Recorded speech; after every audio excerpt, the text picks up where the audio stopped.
Okay, so continuing on with our discussion of peptides, the most important peptide, or at least the most important protective peptide in the body and eye health, we're talking about glutathione. Last program we were talking about cataracts, the leading cause of blindness and eye surgery, is a classic example of a degenerative breakdown disease. Cataracts, if you go for cataracts, pretty much the only thing a doctor can do for you is do surgery. If you're starting to have problems with night vision, if you've got problems with sensitivity to glare, if you're seeing a halo around light, you should consider the possibility of degenerative eye disease, cataracts. Cataracts are a breakdown of the lens of the eye caused by oxidation from the light or sugaring, glycation from eating high carbohydrate diet, refined carbohydrate diet. If you're diabetic, if you're having weight problems, and you're having eye symptoms, the odds are pretty good that you're dealing with cataracts. If your contact lenses or your glasses seem to be constantly getting weaker, and you find yourself updating your prescription more often than every year or two, you may be dealing with cataracts. Lasering is the latest medical way to deal with cataracts, and if your lenses are really cloudy, it may be your only option. If cataract or cataract surgery, lasering or cataract surgery may be your only option.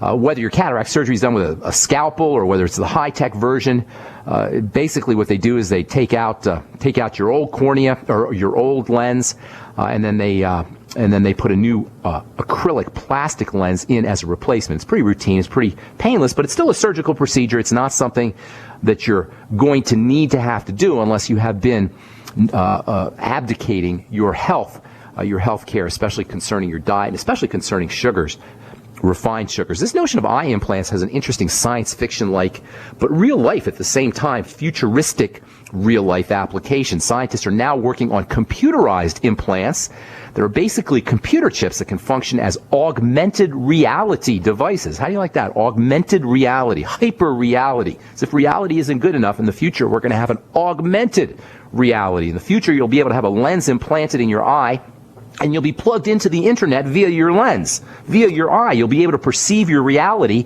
in an augmented fashion, augmented as in updated or improved, updated reality, improved reality. How do you like that? We're now figuring out how to update reality. I love that.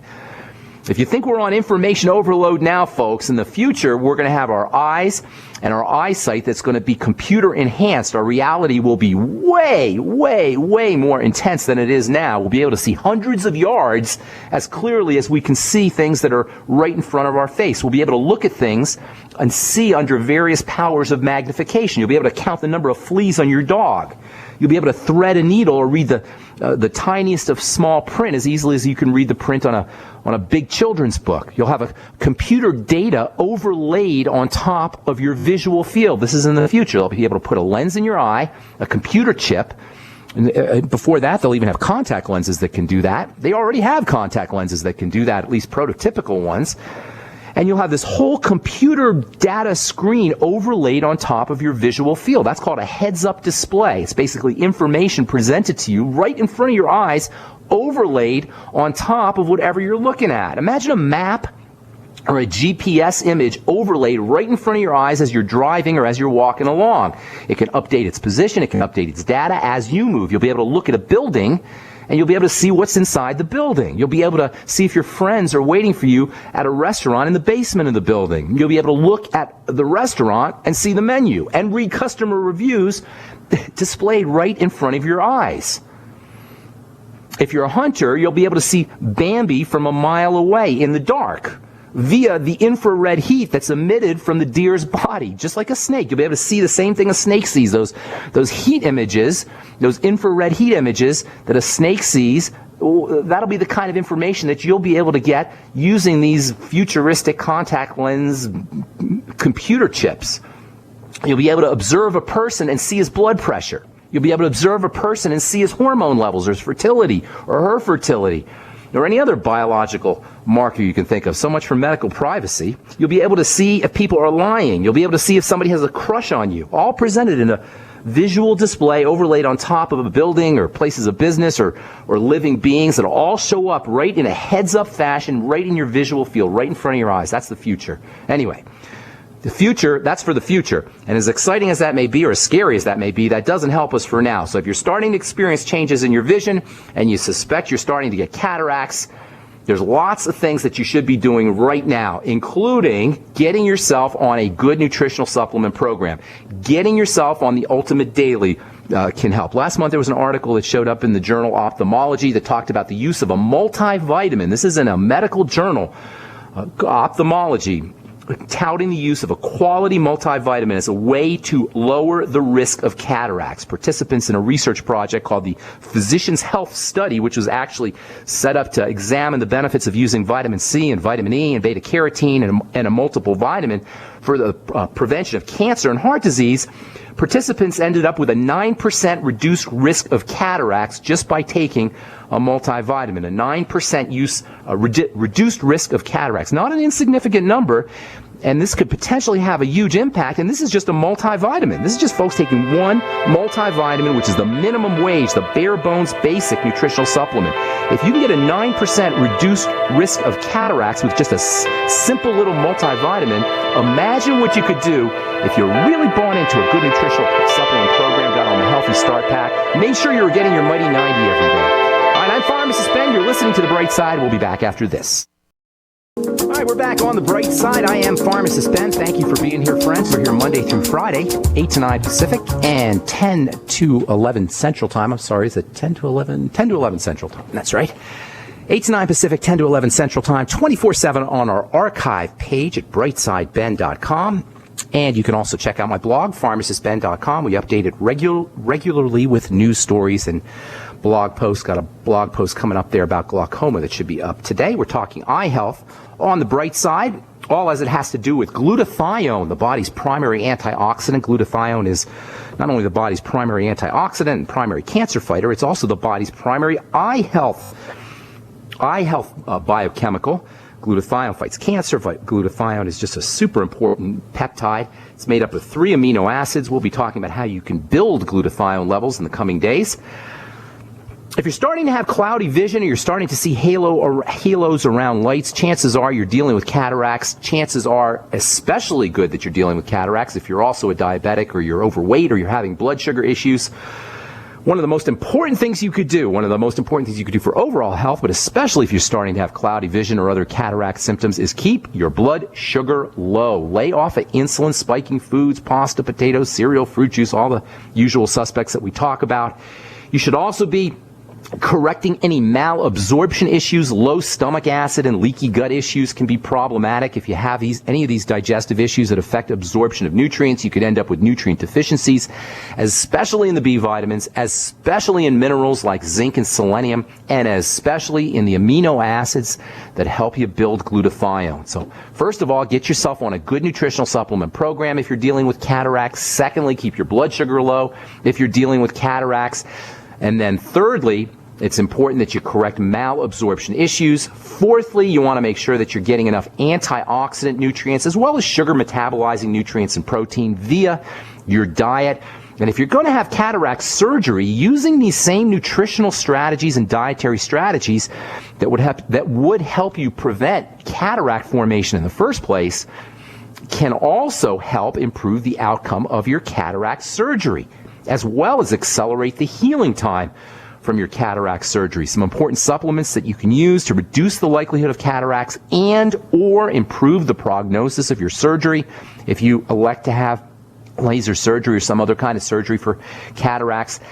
Some supplements that you may want to consider: vitamin C, vitamin A. Vitamin A is just stupendously important for all eye health issues and all healing issues. Zinc is maybe the eye's most important mineral. Selenium is also very important for the eyes.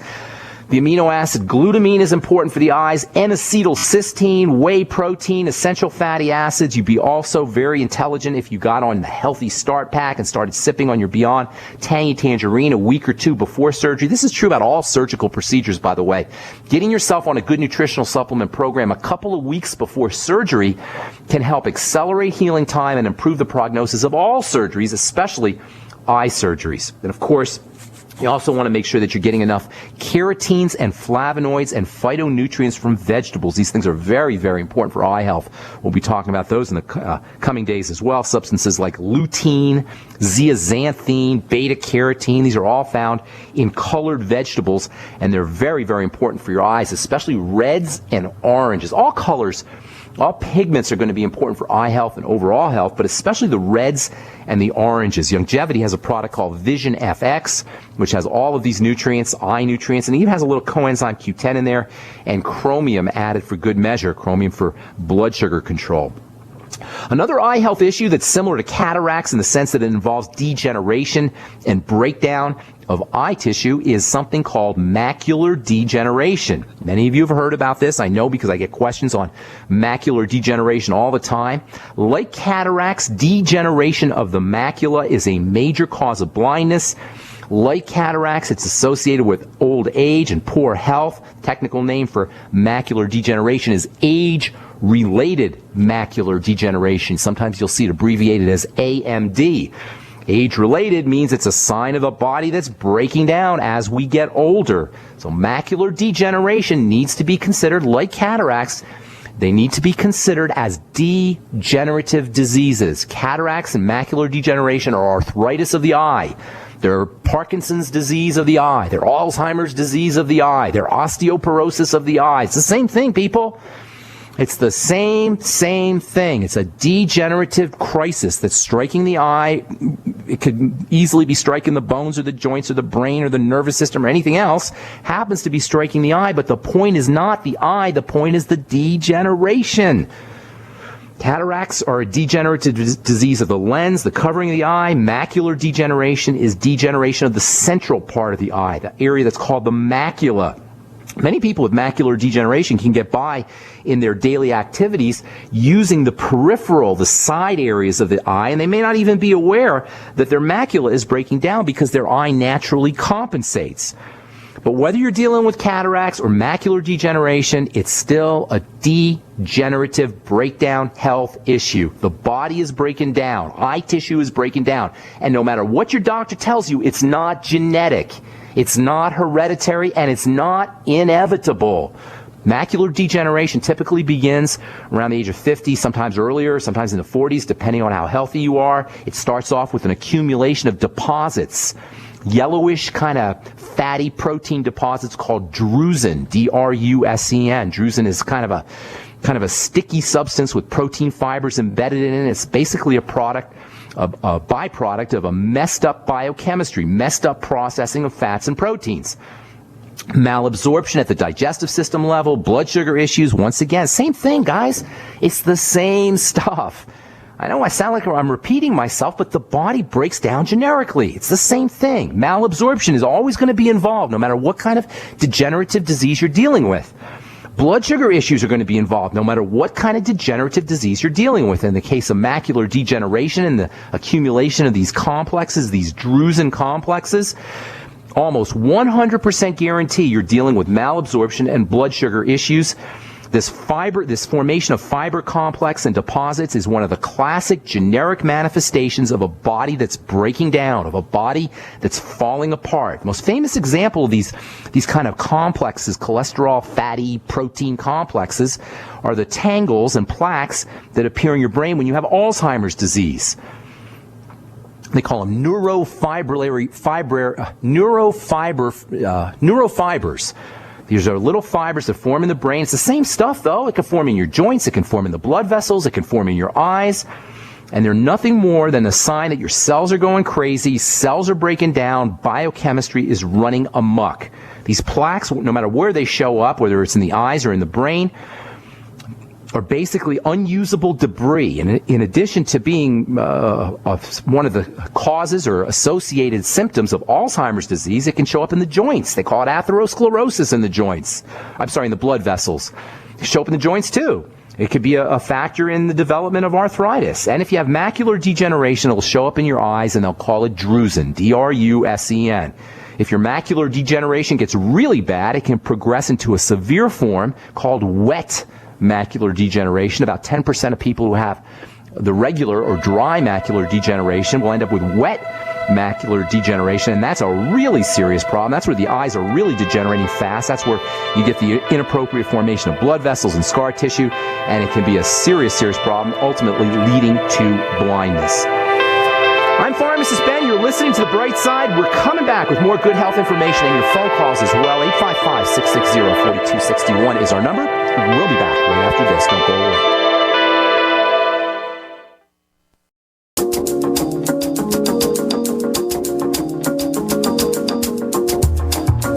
are back on the bright side. Thank you for joining us, friends. I think we'll save the rest of this eye stuff here for our next program. Got a bunch of folks on the line that want to talk to us. 855-660-4261 is a number. Let's take our first phone call of the day. Bill in Oklahoma. Welcome to the bright side. What's up, buddy? Bill, I think Bill put us on. Bill's got his radio on. Bill, you there? Hello? Yeah? Bill, turn your radio off, my man. I've got my radio off. Okay. What's going on? Outside. Can you hear me? Not very well, Bill. Oh, gosh. Okay. Can you hear me now? A little bit better. What's going on? What's on your mind, my man? Okay. Hey, I've got, been having a problem with my right arm. Falling asleep, at night while I'm trying to sleep, I'll wake up and it'll be, I have to move around and get the blood flowing again. Okay. That's not a good thing. How old are you? 63. Any blood sugar issues? Diabetes, anything like that? Not that I know of. Okay, well that's a good way to answer it, because just because you don't know about it doesn't mean that you don't have it. That's a classic sign, actually. Numbness and tingling in the right or anywhere really in the body. It's a classic sign of blood sugar issues. How tall are you and what's your weight? Okay, I'm 5'9" and 154. And did it go up in your 30s and 40s? Did it go up? Were you skinny when you were younger, or you pretty much the same? Yeah, no, it went up. Okay. In fact, since I've been on the BTT, I came down from 180 to 155. That's awesome. Yeah, awesome. It's pretty ideal weight for me, really, I believe. All right, you lost 25 pounds. That's all a good thing. A couple things you want to do, okay? And this is true for any kind of numbness issues, any kind of circulatory system issues. Number one, think about blood sugar, stabilizing your blood sugar. And then tied with that, number one, is digestive issues. You're going to have to correct any digestive issues. I'm going to tell you a bunch of supplements that you could take, but if you have malabsorption, if you're not absorbing those supplements, if you're not absorbing nutrients, the supplements aren't going to be able to help you as much. They may not be able to.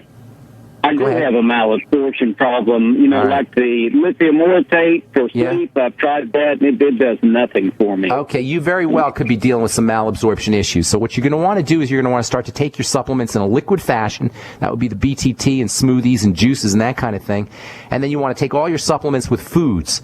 That way you have a little bit of digestive juices going, and that'll help improve the absorption of your nutritional supplements. I'll tell you some supplements specifically for the circulatory system here in a sec, but before I get into that, make sure you're getting on a good probiotic supplement. That's always a must-have for all malabsorption or digestive issues. And you probably want to consider using things like the digestive enzymes, the ultimate enzymes, and apple cider vinegar after all your meals as well, and that'll help you with the absorption. As far as directly helping with circulation, I'd be using some magnesium before you went to bed. I'll do a couple of things for you, and try liquid magnesium, the OsteoMag from OsteoFX, I think it is, from Longevity, is a liquid magnesium. That'll do a couple of things for you. First of all, it'll help relax you, help you fall asleep. And then secondly, magnesium is a very important vasodilator. It helps open up blood vessels, and that'll improve circulation. If you take it before bed, you may have some in your system that can help relieve some of that numbness that occurs in the middle of the night. The B complex is very important. Again, I'd be doing that little bit of that before I went to bed. Maybe sip on some Beyond Tangy Tangerine, or get yourself a B100 capsule or tablet. Take that before bed. Niacin, vitamin B3 is a very, very powerful vasodilating substance. And then vitamin C is important for all circulatory system issues, all of them. Heart disease, blood circulation issues, hypertension, numbness, anything that involves the circulatory system. Vitamin C is a superstar nutrient. You'll get some in the Beyond Tangy Tangerine. That's why I say you may want to sip on a little of that before you go to bed. But you might want to throw in, you might want to start taking a little extra vitamin C during the day. Maybe a teaspoon of straight vitamin C powder, put it in water, and then sip on it slowly, and that can also help with circulation. Did you say you took the lithium orotate and you didn't notice anything? Right. Yeah. How much did you take? I don't know the milligrams, but I was taking 8 pills a day. Like 8 of them? Yes, and I usually couldn't tell 5. any difference. That's amazing. They're usually 5 milligrams. Try taking, see if it makes a difference when you take your lithium with your digestive enzymes and your apple cider vinegar after meals, and see if you notice a little bit of a difference that way. And then last but not least, melatonin. If you take 3 milligrams, I like the sublingual melatonin, the kind that goes under your tongue. If you do a little melatonin before you go to bed, that'll not only help relax you, but that can also have some nice vasodilating, blood vessel opening effects. And then last but not least, when it comes to all blood circulation issues, think about electrolytes: potassium, sodium, calcium, magnesium, which I told you about already, and then chloride also. Best sources of electrolytes are the Beyond Tangy Tangerine. Love the BTT for the electrolytes. Even the regular Tangy Tangerine and Ultimate Classic are good sources of electrolytes. And then vegetables, vegetable juices, vegetable soups. If you go to bed, say 9 or 10 o'clock, and you have your dinner at 6, 5, 6, 7 o'clock, do vegetable juices with all of your dinners and suppers, your late night meals, or your evening meals, I should say. Vegetable juices, vegetable soups. Easy on the carrots, easy on the beets whenever you're doing vegetables, because they're so high in sugar, although they do have good nutrients in them. Focus on kale, spinach, tomatoes, onions, garlic, anything that's not super sweet. When you do vegetable juices and vegetable soups, if you use lots of carrots and lots of pumpkin and lots of beets, and you'll end up with a lot of sugar in a liquid fashion, and that can have a negative effect on the circulatory system. So stay away from the super sweet veggies, but use the more savory vegetables, garlic and onions, and also tomatoes. And I like kale and spinach and sprouts also in my veggie juices. Good sources of electrolytes, great for the circulatory system. Hope that helps, Bill. Thanks so much for your call, buddy. Have a beautiful weekend. We'll talk again. Take care, buddy. Okay, moving on. Robert in Nevada. Welcome to the bright side. What's up, my man? Thanks, Pharmacist. It's been a huge appreciated. Before I get to my question, you spoke at length about oxidation the other day, and I want to say a big thank you for breaking it down. I used to work in a rock processing lab on a gold mine, and got into a deep conversation with my former boss about what oxidation means. And 10 minutes later, I knew less than before asking, but you really broke it down. You distilled it to its finest point. Thank you. I appreciate your pristine and simple explanation. Moving along, listening to one of your peers, I think it was Peter Glidden, if my memory serves, about a week or two ago on his show. Love Peter Glidden. Yeah, I love that dude. guy. He was saying that if your sugar is out of whack in your body, that can be presented symptoms like waking up early in the morning, 3 a.m., urinating, wide awake, and also being drowsy after a meal. Absolutely. And he didn't go into a deep explanation about this. I wanted to know, how do you connect those dots from sugar out of whack, being drowsy after a meal, waking up and urinating? A lot of those Good question. Okay, for blood sugar is an emergency to the body. The body will do anything it can do to get rid of the sugar. It needs a little bit of sugar. You need about a teaspoon or so of sugar in all of your blood at any given moment. Your brain runs on sugar, and sugar is a very important source of energy. But any more than that is perceived as an emergency to the body because sugar is so explosive. So your body will try to get rid of it as quickly as possible, and there's a couple ways it gets rid of it. Number one, it'll take it out of the blood and store it in your fat, and that's why people get fat when they eat sugar.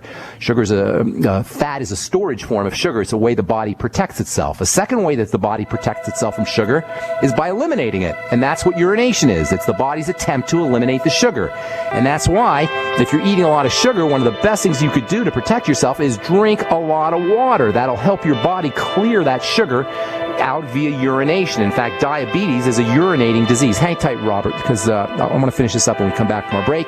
I'm Pharmacist Ben. You're listening to The Bright Side on the Genesis Communication Network. We'll be back right after this. America's #1 source for independent talk radio for over a decade.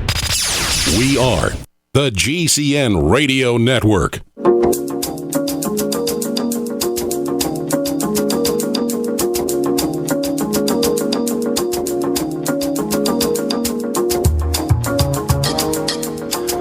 We're back on the bright side talking to Robert in Nevada. Robert, you there? Sugars and urination. All right. So diabetes, by the way, the word diabetes means urinate. It means to pass through. And it's actually refers to the fact that you go to the bathroom a lot. Water passes through your body quickly. You're urinating because your body's trying to get rid of that sugar. It's one of the mechanisms that the body has for dumping out glucose, dumping out blood sugar. And this is why it puts a strain on the kidneys as well. You want to make sure you're drinking lots of water. In fact, drinking lots of water first thing in the morning, if you're diabetic, is a great strategy. Your blood tends to be concentrated first thing in the morning, and your blood sugar will be higher first thing in the morning. So drinking a lot of water, even if you're not a diabetic, drinking a lot of water first thing in the morning is a great strategy, as long as you make sure you're getting your water-soluble nutrients. That's another very important point. If you're urinating a lot because you're a diabetic or because your body's trying to eliminate sugar, you're also going to be losing B vitamins, you're going to be losing vitamin C, you're going to be losing magnesium, you're going to be losing all of your electrolytes, you're going to be losing all the nutrients, many of the nutrients you need to process the sugar. So if you have any kinds of blood sugar issues and you're going to the bathroom a lot, make sure you're drinking water, make sure you're using your Beyond Tangy Tangerine to keep everything going through the body. The second thing you asked about was, why do you get tired after sugar? And many people will notice they get tired after lunch. In fact, there's countries where the whole country will shut down after lunch. They call it a siesta. And the reason is because after you eat sugar, and that means, when I say sugar, that means bread and pasta and cereal and tacos and burritos and rice and bagels and pizza, anything that has that breaks down into sugar is going to cause insulin to go up. Insulin is the hormone that helps clear the body of sugar and helps store sugar as fat, gets sugar out of the blood.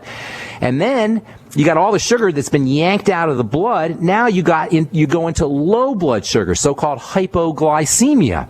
And that low blood sugar manifests itself as the feeling that you need to take a nap. If you find yourself needing to nap or feeling tired after you eat lunch or after you eat some kind of bready, pasta-filled or starchy type of meal, chances are you ate too much of that sugar. Chances are that you don't have the nutrients that you need to process that sugar, and chances are that you're pre-diabetic, or at the very least on the road to pre-diabetes. So you want to treat that feeling of fatigue after you eat a sugary or a bready or a starchy type of meal as a sign that your insulin is becoming really, really sensitive, and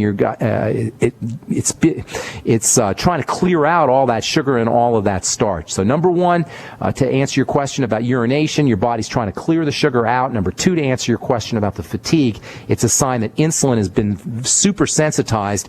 Your insulin response has been super sensitized, and you're going into a hypoglycemic low blood sugar state. Best way to take care of that, by the way. Up suddenly.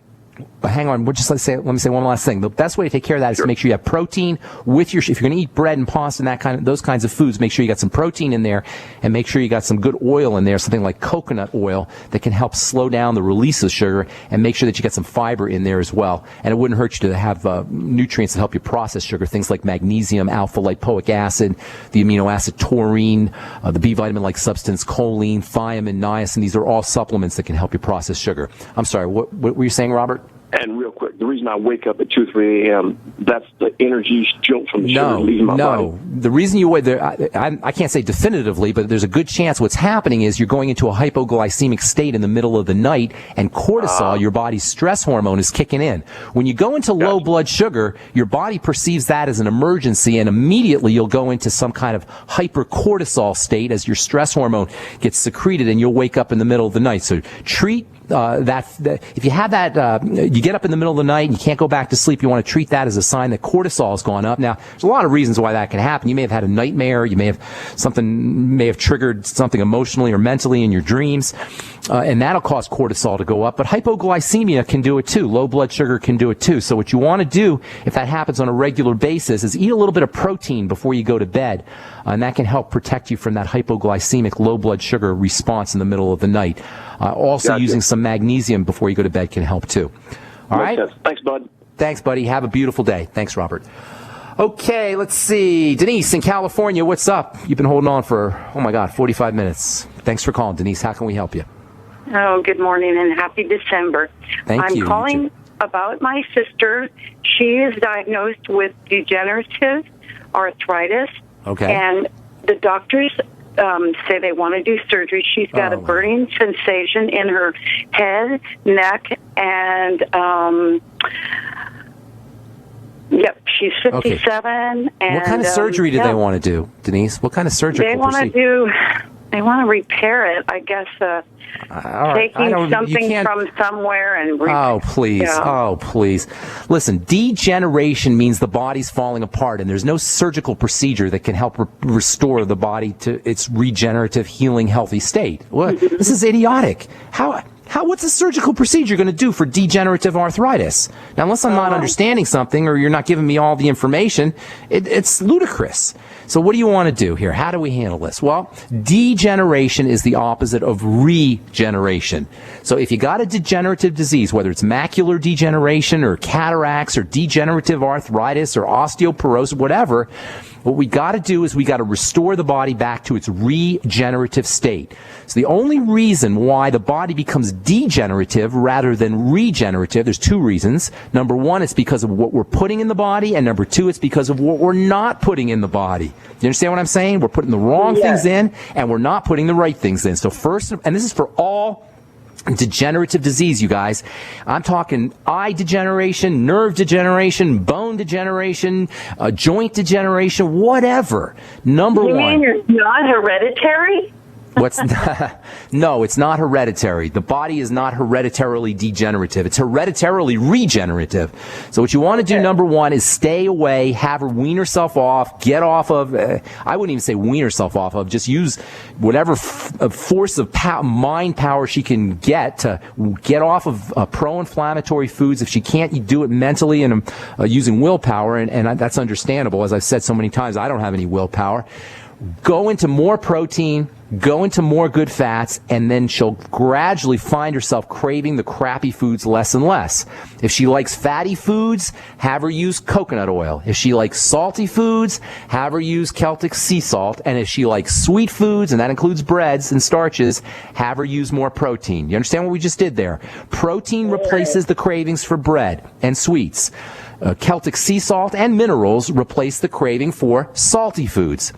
And essential fatty acids and coconut oil replace the cravings for fatty foods. So that's how she stays off of those pro-inflammatory foods. Get on the ultimate EFAs, which are stupendously important for arthritis, coconut oil, protein, the BTT, electrolytic minerals, electrolyte minerals from vegetable juices and vegetable soups. Then she wants to start taking in supplements that are specific for the joints. Cartilage is unbelievably helpful for all joint health problems, for all degenerative problems, but especially joint health problems. And by cartilage, I'm talking bone soup, using the bones, making sure that you're dissolving those bones. When you're making your chicken soup, you want to make sure that those bones are simmering in the water for 8 to 12 hours. That cartilage will dissolve, the cartilaginous factors will dissolve in the water, and they'll help you build joints. Ben, she's also got some side effects of burning sensation in her head and neck, and that's because it's all related. It's a sign that the nerves are starting to get involved. So this is. Do you think it possible? Also, it's from bone density drugs that she used to take. Oh, heck yeah! If she's on Fosamax. Right. Is she on Fosamax or something like that? Oh, I think she had taken that. Well, she's taken that. She took the little purple pill for the heartburn, and then she took hormones for menopause. Denise, don't bum me out here. You're going to make me all depressed here. No, listen. Me too. It's my twin. That's awful. I'm sorry to hear that. Yeah. But here's the deal. Everything I just told you can help relieve every one of her symptoms. And I didn't finish up because there's a couple more things that you want to do. The glucogel caps can help. They're almost like a cartilage type of capsule. Get her on the glucogel caps. Get her on the digestive enzymes. Have her use probiotics, the Biolumin Nightly Essence, and have her link up the heartburn and her symptoms, even flare-ups in her nerves and flare-ups in the inflammatory symptoms. Have her link those up to specific foods and then eliminate those foods. You got a ton of information there, Denise. If she even does half of that, she can start to feel better. And I got to move. Well, that's all the time we have, actually.